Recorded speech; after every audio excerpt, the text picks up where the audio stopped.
Hello प्यारे प्यारे बच्चों, कैसे हैं आप सब लोग। आशा करती हूँ सभी लोग ठीक होंगे। मैं बिल्कुल ठीक हूँ। तो आज हम हिंदी की कविता पहली कविता पढ़ेंगे। सीखो इकाई 1 हमारा पर्यावरण।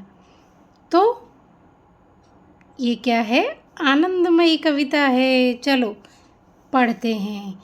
फूलों से नित हंसना सीखो, भंवरों से नित गाना, तरु की झुकी डालियों से नित सीखो शीस झुकाना। सीख हवा के झोंकों से लो कोमल भाव बहाना, दूध तथा पानी से सीखो मिलना और मिलाना। सूरज की किरणों से सीखो जगना और जगाना, लता और पेड़ों से सीखो सबको गले लगाना। दीपक से सीखो जितना हो सके अंधेरा हरना, पृथ्वी से सीखो प्राणी की सच्ची सेवा करना। जलधारा से सीखो आगे जीवन पथ पे बढ़ना, और धुएं से सीखो हरदम ऊंचे ही पर चढ़ना। तो बच्चों, कविता कैसी लगी? आशा करती हूँ अच्छी लगी होगी, क्योंकि देखो प्रकृति की हर चीज़ हमें कुछ ना कुछ सिखाती है। तो ये कविता किसने रची है? ये कविता के रचयिता कौन है? श्रीनाथ सिंह है। तो हम आगे आते हैं प्रश्नों पे कुछ बातचीत के लिए। तो पहला है, आपको इस चित्र में क्या क्या दिखाई दे रहा है? देखिए, ज़रा ध्यान से देखिए क्या क्या दिखाई दे रहा है। मुझे तो इस चित्र में बहुत कुछ दिखाई दे रहा है। देखिए ध्यान से। हाँ, सबको दिख रहा होगा। देखो, चिड़ियों का झुंड है। 2 आम के पेड़ हैं जिसमें बहुत सारे फल लगे हुए हैं, आम लगे हुए हैं। उगता हुआ सूरज दिख रहा है, पहाड़ दिख रहे हैं, नदियाँ, फूल, है ना? ये सब हमें दिख रहे हैं। चलिए आगे आते हैं। इनमें से कौन कौन सी वस्तुएं आप प्रतिदिन देखते हैं? तो इसमें से आप क्या प्रतिदिन देखते हैं? सोचिए सोचिए, क्या नदी आप क्या प्रतिदिन देखते हैं? नहीं नहीं, नदी देखने के लिए तो आपको घर से कुछ दूरी तो तय करनी पड़ेगी, है ना? तो हम लिखेंगे, प्रतिदिन हम इनमें से सूरज, पंछी, पेड़ पौधे, फल, घास इत्यादि देखते हैं। चलिए अगले प्रश्न में आते हैं। उगते हुए सूरज को देखकर आपके मन में किस प्रकार के भाव आते हैं? उगते हुए सूरज को देखकर मन में आशा, ऊर्जा और नई शुरुआत का भाव आता है। आता कि नहीं आता? सभी लोग जैसे सूरज निकलता है वैसे ही आप लोग जगकर पूरे दिन की दिनचर्या बना लेते हैं कि स्कूल जाएंगे, फिर वहाँ से आकर क्या करेंगे, क्या स्कूल जाकर पढ़ाई करेंगे, खेलेंगे, फिर घर आकर खेलेंगे, पढ़ाई करेंगे, और बहुत सारी ऊर्जा भरा दिन रहता है कि आज ये करना है, सोचते हैं सब बच्चे, है ना? आते हैं चौथे प्रश्न में। रंग बिरंगे फूलों को देखकर आपको कैसा लगता है? तो रंग बिरंगे फूलों को देखकर तो सबको अच्छा लगता होगा। तो आप लिखेंगे, रंग बिरंगे फूलों को देखकर मन को बहुत खुशी होती है, मन प्रफुल्लित हो जाता है। चलिए आगे आते हैं। इसमें से देखिए, कविता की बात कही गई है, कुछ चित्र बनाए गए हैं और एक तरफ कुछ लिखा गया है। तो देखिए इसमें क्या करना है, किसके साथ किससे क्या सीखें, मिलान करना है। तो आपको इसमें सूरज से हमें क्या सीखने को मिलता है? जगना और जगाना। फूलों से नित हंसना सीखो, तो आप हंसने पे लगाएंगे। दीपक से आप क्या सीखते हैं? अंधेरा दूर करना, अंधेरा दूर करना, तो आप अंधेरा दूर करना लगाएंगे। फिर भंवरों से नित गाना सीखो, तो गीत गाना इसमें लगा दीजिए। फिर वृक्ष मतलब तरु की झुकी डालियों से नित सीखो शीश झुकाना, तो इसमें शीश झुकाना लगाएंगे। और जलधारा से सीखो जीवन में सदैव आगे बढ़ना। चलिए हो गया आपका। अब आते हैं नेक्स्ट क्वेश्चन में। कविता में किस से सीखने की बात आपको सबसे अच्छी लगी है बताइए। जिस चीज़ से आपको जो भी कुछ अच्छा लगा हो सीखने के लिए उसका चित्र बनाना है। तो हमें तो अच्छा लगा है सूरज से। सूरज हमें जगाना सिखाता है और दीपक अंधकार को दूर करना सिखाता है, हमारे जीवन को प्रकाशमय बनाता है। तो आते हैं अगले प्रश्न में। पढ़िए और बताइए कि यह भाव कविता की किस पंक्ति में आया है। पेड़ों की झुकी डालियों से हमें यह सीखना है कि हमें हमेशा विनम्र रहना चाहिए। तो ये कौन सी कविता की कौन सी लाइन है। तो ये कविता की लाइन है, तरु की झुकी डालियों से सीखो नित शीश झुकाना। नंबर ख आता है, हवा के झोंकों से हमें सीखना है कि हम हमेशा कुछ न कुछ काम करते रहें। तो ये पंक्ति हमारी ली गई है, सीख हवा के झोंकों से लो कोमल भाव बहाना। अगले आते हैं अगली पंक्ति में,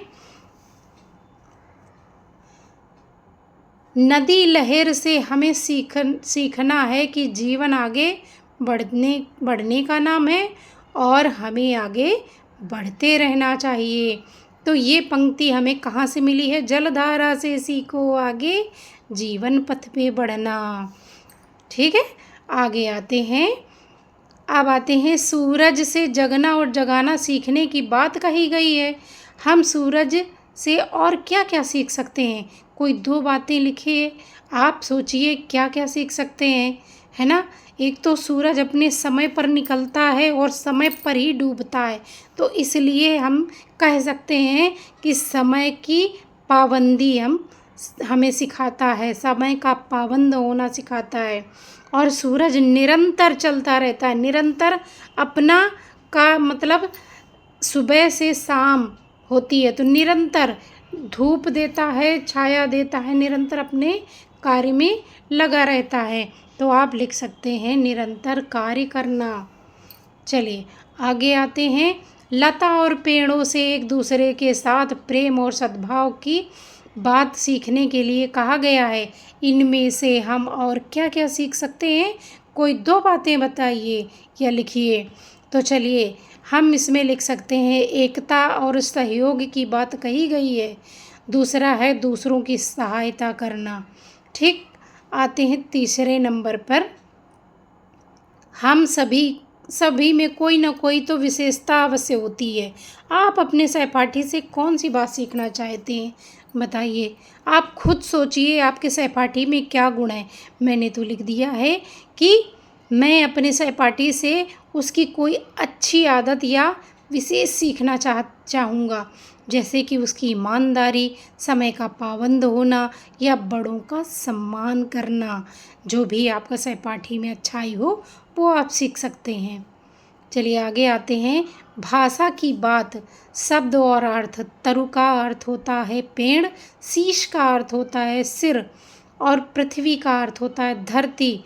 हरना का अर्थ होता है दूर करना, पथ का अर्थ होता है मार्ग या रास्ता। तो अब आते हैं, ऊपर दी गई सूची को ध्यान से पढ़िए। इनमें से कोई दो शब्द लेकर वाक्य बनाना है, मतलब कि एक सेंटेंस बनाना है। तो चलो हम बनाते हैं पथ पर।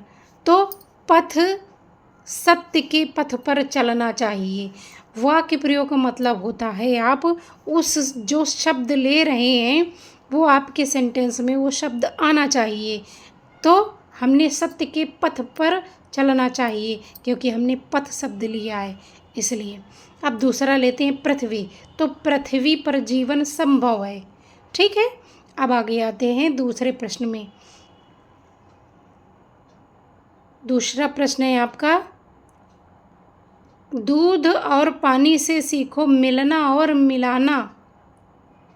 रेखांकित शब्दों के समान कुछ और शब्द बनाना है, तो आपको ये स्वयं करना है।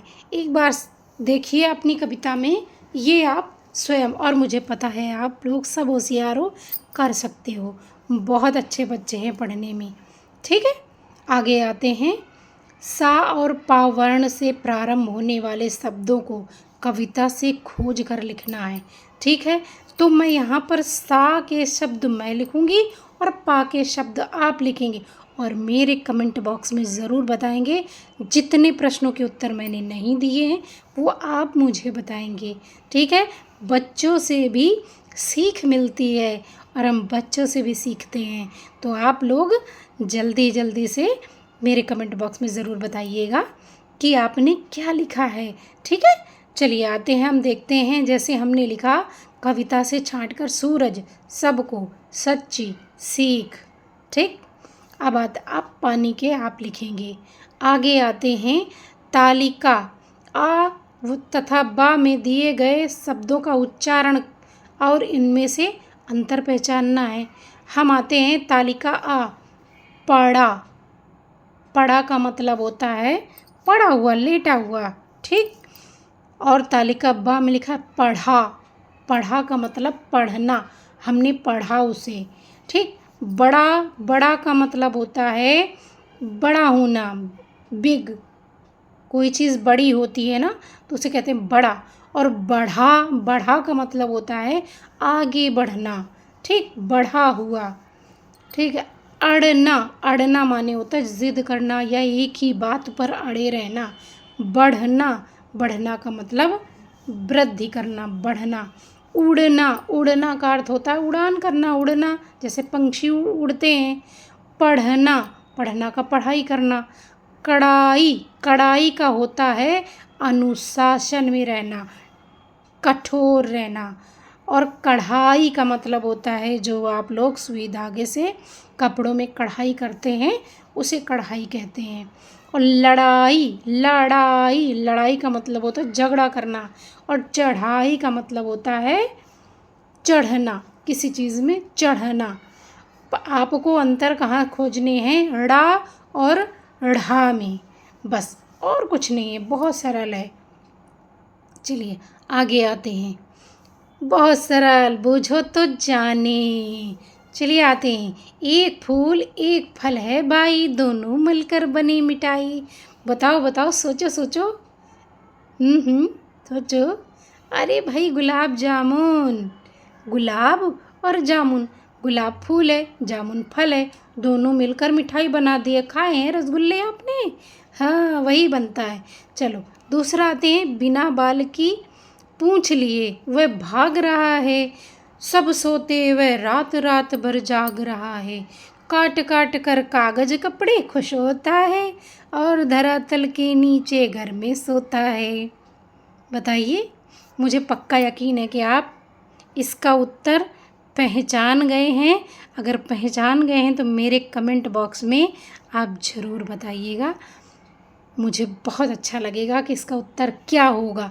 इसे मैं नहीं बताऊंगी, आप बताएंगे मुझे। ठीक है, थैंक यू सो मच। मेरा वीडियो अगर अच्छा लगे तो please please please like, subscribe और कमेंट ज़रूर करें। खुश रहिए, मस्त रहिए, स्वस्थ रहिए, बिंदास रहिए, अच्छे से पढ़ाई करिए और आगे तरक्की करिए। Thank you so much.